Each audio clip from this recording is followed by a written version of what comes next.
আমরা শিখতে চলছি মাইক্রোসফট ওয়ার্ডে কিভাবে যোগ গুণ ভাগ করা যায়। জি প্রিয় শিক্ষার্থীবৃন্দু, আপনার পরিচয়? আসসালামু আলাইকুম, আমি আব্দুল বাতেন।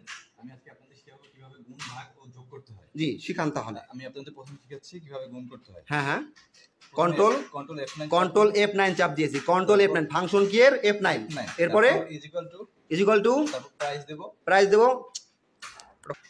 হ্যাঁ প্রাইস লিখবো, প্রাইস লিখছি 1000, এরপরে তারপর গুণ চিহ্ন দেব, তারপরে কোয়ান্টিটিটা দেব, হ্যাঁ কোয়ান্টিটি 10 দিয়েছি, আবার ফাংশন কি এর F9 দিলাম। আচ্ছা, তারপর পরবর্তীতে আমরা শিখবো ভাগ করতে হয়। জি, তারপর আবার কন্ট্রোল F9 দিয়েছি, ইকুয়াল টু দিয়েছি, তারপর 500 লিখলাম, হ্যাঁ ভাগ চিহ্ন দিলাম, 5 লিখবো, ওই যে 5 কোয়ান্টিটি, হ্যাঁ এরপরে আবার ফাংশন কি এর F9 দিলাম, হয়ে গেল রেজাল্ট 100।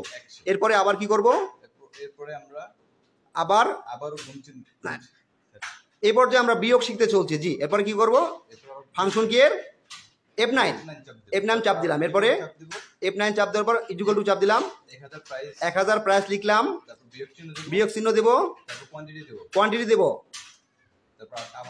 আবার শুধুমাত্র ফাংশন কি F9 চাপ দিলাম। ওকে, আমরা এইমাত্র শিখলাম বিয়োগ, কিভাবে বিয়োগ করতে হয়। এরপর যে আমরা শিখবো টোটাল যোগ। টোটাল যোগ করতে গেলে আমাদের কি করতে হবে, প্রথমে লেআউটে ক্লিক করতে হবে, হ্যাঁ লেআউট, তারপরে ফর্মুলা করে ক্লিক করতে হবে, হ্যাঁ ফর্মুলা করে। এখানে একটা আমাদের ফ্যান পেজ চলে আসছে, এখানে দেখা আছে সাম অ্যাবভ, হ্যাঁ আমরা ওকে দেবো, হ্যাঁ ওকে দেওয়ার ফলে টোটাল চলে আসছে 10,600। ধন্যবাদ আমাদের সাথে যুক্ত থাকার জন্য। নতুন নতুন ভিডিও পেতে আমাদেরকে লাইক, কমেন্ট এবং শেয়ার করে পাশে থাকুন। ধন্যবাদ।